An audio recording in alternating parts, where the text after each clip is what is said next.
Assalamualaikum dulur, balik maneng, ketemu maneng.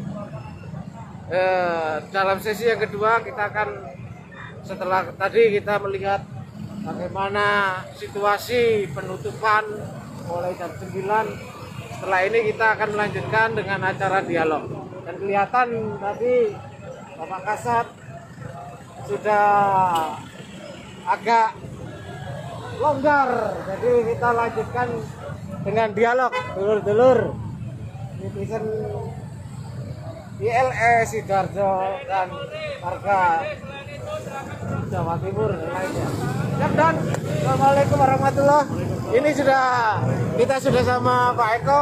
Mungkin biar lebih enak kita cari situasi dan ya, biar tidak mengganggu lalu kita lihat. Nah, ini sudah agak longgar saudara-saudara. Jadi mungkin kita akan menanyakan lagi. Di sini backgroundnya situ ya, backgroundnya itu apa sini? Oh, mas ini. Jangan aja, sini dan di sini ada. Oke.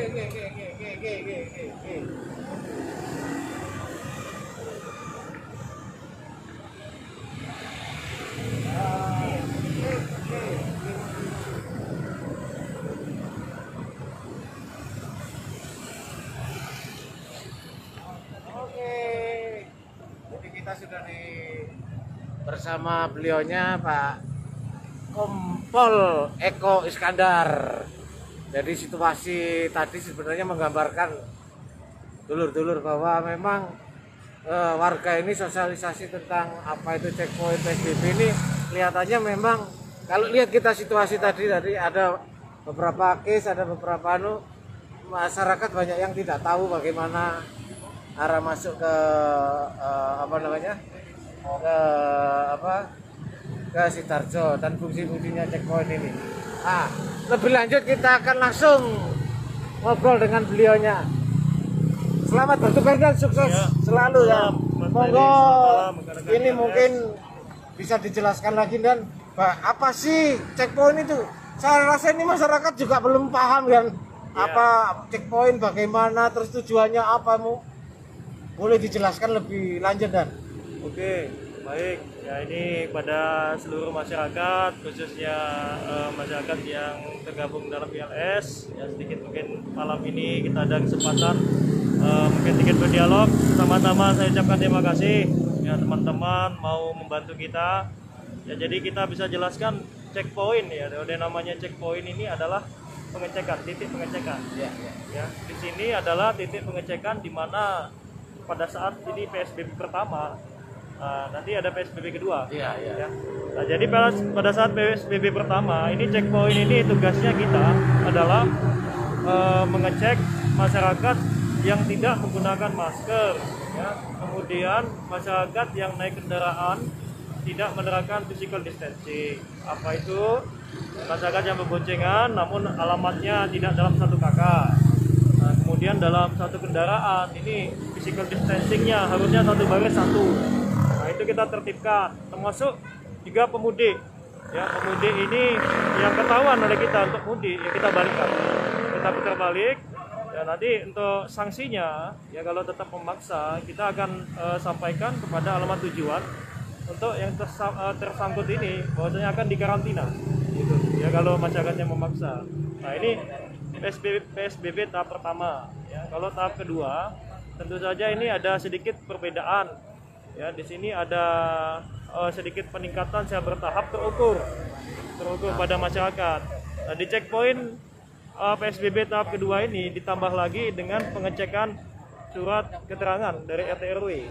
Ya, jadi ini berdasarkan analisa PSBB yang pertama ini masih belum mencapai target. Ya, belum mencapai target yang diinginkan.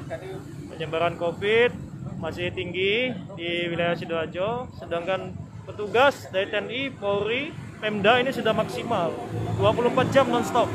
Ya. Namun kesadaran dari masyarakat yang masih kurang. Masih belum mengerti, bahkan banyak yang pro dan kontra ya, tentu saja itu hal yang biasa. Nah, atas evaluasi itu di PSBB tahap kedua ini kita mengajak seluruh elemen masyarakat ini supaya kita bersama-sama Kalau adanya kita hanya mengandalkan TNI, Polri dan Pemda saja, ini tidak akan berhasil. Ya, kita tidak akan bisa menurunkan angka penyebaran COVID-19. Oleh karena itu, seluruh elemen masyarakat ini harus terlibat. Ya, mulai dari pemerintahan, TNI, Polri, kemudian peranata sosial yang ada mulai dari kecamatan, kelurahan, desa, dusun, semuanya harus berperan serta, termasuk juga kesadaran masyarakat secara personal. Gitu, Mas. Ya. Yang kedua mungkin bisa ditanya dan bisa dijelaskan, kadang-kadang yang di bawah ini ya kita lihat dari beberapa komen di netizen, di Facebook, di macam-macam itu, apa sih faedahnya checkpoint? Nggak usah lah pakai begitulah. Ini masa sih coronavirus itu sebarannya malam atau macam-macam? Nah, ini mungkin dijelaskan dan mungkin ini biar clear juga di masyarakat gitu kan. Faktanya memang terjadi seperti itu gitu kan. Terima kasih ya. Jadi tentu saja kita untuk merubah mindset masyarakat ataupun kita melakukan suatu pola CB di lapangan ini tidak sekaligus tetap kita terapkan secara keras atau 100%. Oleh karena itu ada PSBB tahap 1. Kemudian sekarang kita sudah hari kedua PSBB tahap 2. Nah, apa yang menjadi target PSBB tahap 1? Seandainya PSBB tahap 1 ini nilai poinnya 5, berarti tahap 2 ini kita harus ada peningkatan. Ini Mas, peningkatan. Ya. Jadi tahap 1 ini memang mungkin kesannya masyarakat, wah untuk apa nih checkpoint? Ya, untuk apa penerapan jam malam? Nah, jadi pada saat hari pertama sampai dengan hari ke-6 PSBB tahap 1 masih banyak masyarakat yang tidak pakai masker di jalan. Nah, tapi seiring dengan berjalan setelah 14 hari ini sudah 90% itu di jalan pakai masker. 90% ya. 90% bahkan lebih. Nah, di sini kelihatan sebetulnya efeknya di situ. Termasuk juga pada saat PSBB pertama ini ada penerapan jam malam. Untuk apa? Karena membatasi aktivitas masyarakat. Karena hakikatnya gini Mas, PSBB ini kan kita tidak mematikan aktivitas masyarakat. Kita tidak mematikan ekonomi. Ya, kita tidak mematikan haknya masyarakat. Di sini adalah pembatasan. Ya. PSBB ini konsepnya pembatasan, bukan lockdown, bukan tutup total, bukan mati. Nah, oleh karena itu, ya, dengan evaluasi PSBB tahap pertama, mungkin juga rekan-rekan di lapangan, masyarakat juga bisa melihat hampir semua masyarakat ini tumpak blek di jalan. Ya, semuanya keluar, baik yang ada kepentingan ataupun tidak ada kepentingan. Nah, sehingga hasil evaluasi PSBB tahap kedua ini ada peningkatan cara bertindak maupun sanksi. Nah, jadi ini dilakukan secara bertahap, berkelanjutan dan terukur, sehingga masyarakat ini tidak kaget. Ya, jadi contohnya gini Mas, di PSBB tahap 2 ini ada berlakunya surat keterangan RT RW. Jadi masyarakat yang akan keluar di jalan wajib untuk membawa surat keterangan RT RW. Ya. Nah, surat keterangan ini bagaimana? Banyak pertanyaan dari masyarakat. Pak, kalau saya bekerja, bagaimana berlakunya surat keterangan RT RW? Jadi ada beberapa kategori. Ya, sekali lagi ini kita sampaikan bahwasanya ini adalah pembatasan. Jadi gunanya surat keterangan RT RW ini adalah untuk membatasi. Ya, kalau kita yang membatasi di sini, Mas, dengan pola checkpoint yang ada di PSBB tahap 1 tidak akan bisa efektif. Kenapa? Kita tidak mengenal karakteristik masyarakatnya masing-masing, buahnya masyarakatnya. Oleh karena itu diturunkan ke RT RW. Nah, jadi RT RW inilah yang nanti akan memfilter, karena dari RT RW ini yang paham dinamika masyarakatnya. Sehingga nanti ini tujuannya bisa menjaring betul-betul orang ini keluar ini kepentingannya apa. Ya, jangan sampai nanti kepentingannya saya mau main bola, Pak. Saya mau nongkrong, mau ngopi, Pak. Saya mau dolanan tempat teman saya, Pak. Nah, ini yang dibatasi. Oleh karena itu adanya surat RT RW itu, Mas. Nah, jadi kategorinya yang pertama, ya, surat RT RW diberikan kepada masyarakat ini yang bekerja, mencari nafkah. Ya, kepala rumah tangga atau istrinya yang bekerja. Nah, berlakunya berapa lama kalau yang untuk bekerja? Itu berlaku selama PSBB. Cukup sekali minta, nanti berlaku selama 14 hari. Jadi dia tidak perlu tiap hari minta. Nah, yang paham ini siapa? Yang paham kan Pak RT-nya. Ya, karena mungkin dalam satu RT ada 50 kakak, 60 kakak, masih bisa ngatasi, Mas. Tapi kalau sudah tumpuk blok di jalan begini, petugas tidak akan seimbang. Ya, tidak efektif kita untuk melaksanakan itu. Itu berapa sih Dan untuk satu? jumlah checkpoint di Sidoarjo berapa, terus personilnya berapa? Mungkin biar masyarakat juga tahu Nanti sebentar, kerjanya petugas itu. saya lanjutkan dulu. Jadi kategorinya tadi surat RT RW, karena ini banyak pertanyaan oleh masyarakat, karena ini kan PSBB tahap kedua ini. Nah, kategori yang kedua adalah yang emergensi, Mas. Emergensi ini contohnya masyarakat yang mau pergi ke apotek, Pak, mau beli obat. Masyarakat, Pak, saya mau berobat ke rumah sakit. Ya, kemudian, Pak, saya mau ke rumah keluarga saya yang meninggal dunia. Nah, ini emergensi. Kemudian, Pak, beras saya habis di rumah, minyak saya habis di rumah. Nah, ini yang diberikan. Nah, kalau yang emergensi ini sifatnya dia hanya temporer, ya mungkin 1 hari itu saja berlaku dalam 1 kali kegiatan. Nah, sehingga ini mulai dari tingkat terkecil, masyarakat ini sudah memiliki batasi, sehingga nanti kita bisa melihat indikatornya di jalan akan sepi. Mungkin kita tidak mengharap muluk-muluk 100%. Turun 40 sampai 50% ini sangat bagus. Berarti pola mekanisme jalan, kesadaran masyarakat juga jalan. Nah, oleh karena ini ada beberapa perbedaan dengan PSBB tahap 1. Ini juga sekaligus kita sosialisasikan pada masyarakat. Kemudian ada pertanyaan lagi, Pak. Nah, jadi kalau yang melanggar di jalan ini kan, nah ini sanksinya adalah sanksi administratif sesuai dengan Perbup. Ya, sanksi administratif apa, Pak? Itu mulai dari penahanan KTP, kemudian nanti sampai dengan penahanan kendaraan. Itu yang di jalan. Nah, kemudian ada lagi pelanggaran-pelanggaran seperti yang Mas Melis tanyakan tadi. Itu apa, Pak? Apa memang penyebaran corona hanya malam saja? Sebetulnya pembatasan jam malam ini kenapa dibuat pada saat PSBB tahap 1? Karena logikanya gini, Mas. Untuk malam hari sudah banyak toko-toko yang tutup, pabrik tutup. Seharusnya masyarakat sudah tidak terlalu sibuk bekerja. Nah, disitulah dibatasi jam malam. Nah, tetapi pelaksanaannya pada saat PSBB tahap 1 masih banyak yang melanggar. Masih banyak yang kumpul-kumpul gitaran, masih banyak yang kumpul-kumpul bahkan main judi dan lain sebagainya. Nah, ini pada saat PSBB tahap 1 dibawa ke Polres, mereka di rapid test, kemudian dibuat surat pernyataan. Tapi di PSBB tahap kedua ini akan ada sanksi tambahan. Ya, selain dilakukan rapid test, buatkan surat pernyataan, akan dikenakan hukuman tambahan sesuai dengan Perbup itu adalah kerja sosial. Kerja sosial yang bagaimana? Kerja sosial yang satu, dan membersihkan masjid, membersihkan makam, kemudian ikut membantu menjaga checkpoint. Ya, kemudian yang ketiga bisa bekerja di dapur umum. Nah, yang keempat ini yang memang mungkin agak ekstrim adalah bagaimana masyarakat ini membantu memakamkan korban COVID, tentu saja dengan SOP yang berlaku. Supaya apa? Supaya timbul kesadaran masyarakat tuh.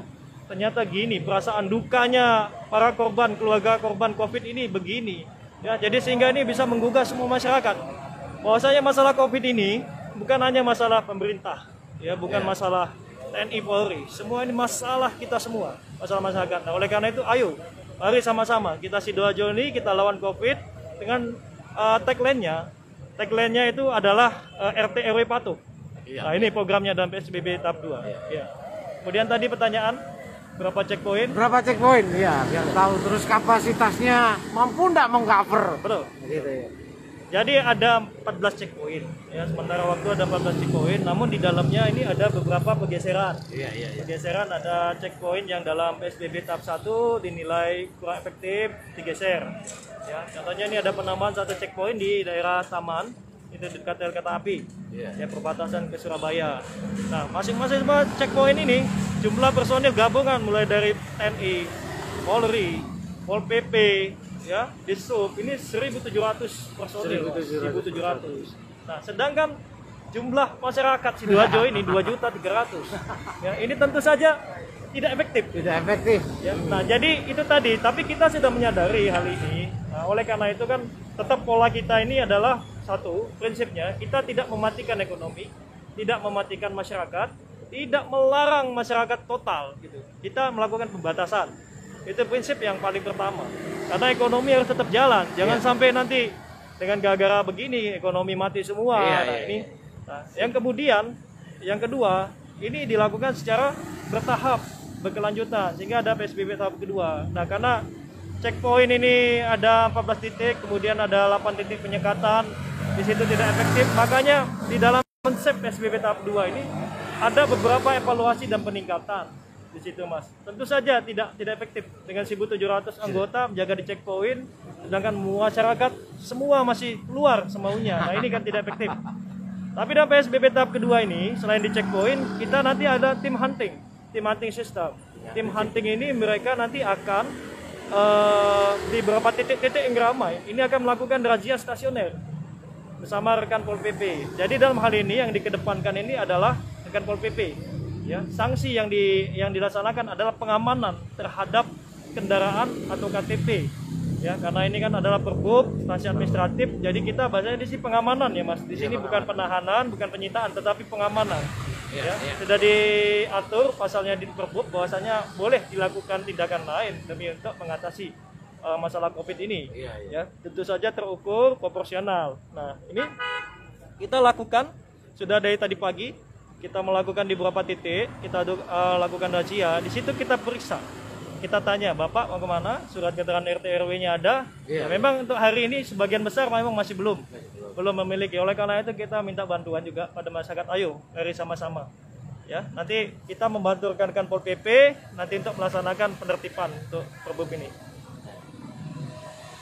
Gitu dulur.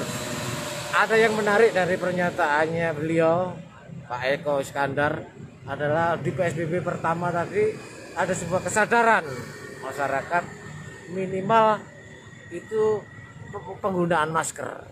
Dan itu disampaikan oleh beliaunya ada 90% masyarakat berkendara di Sidoarjo itu sudah menggunakan masker.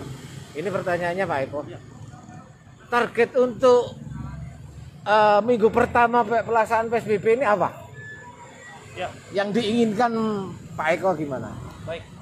Jadi selain tadi penggunaan masker, sebetulnya juga nih tadi Pak ya, jam malam. Ya mungkin kalau udah jam 9 malam bisa kita lihat ini jalan tuh sepi.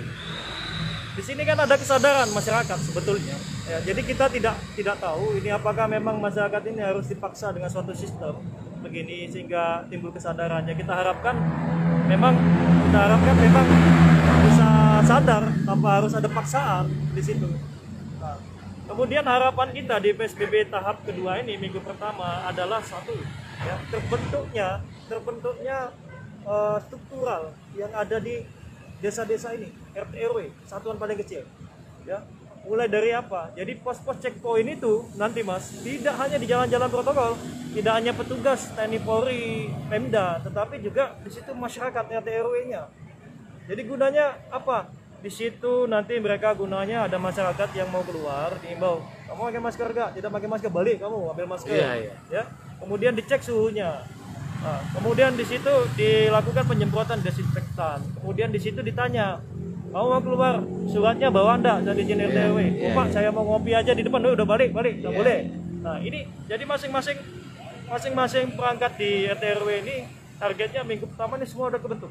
Ya, jadi tugas-tugasnya mereka melakukan pemeriksaan checkpoint secara swadaya masyarakat. Nah kemudian kita juga petugas tetap melakukan kegiatan, mulai dari kita supervisi. Nanti ke masing-masing RT RW ya, masing-masing Babin, rekan-rekan dari TNI, Polri, semua Pemda ya, sampai kejaksaan, pengadilan sudah sepakat untuk melakukan supervisi ke masing-masing RT RW ini. Sedangkan yang di jalan pun kita masih tetap melakukan kegiatan. Nah, harapannya supaya maksimal. Itu targetnya Mas untuk minggu pertama. Oke. Terima kasih. Itu tadi penjelasan panjang lebar. Sebenarnya ini penjelasan ini kadang-kadang di masyarakat tidak tahu kan.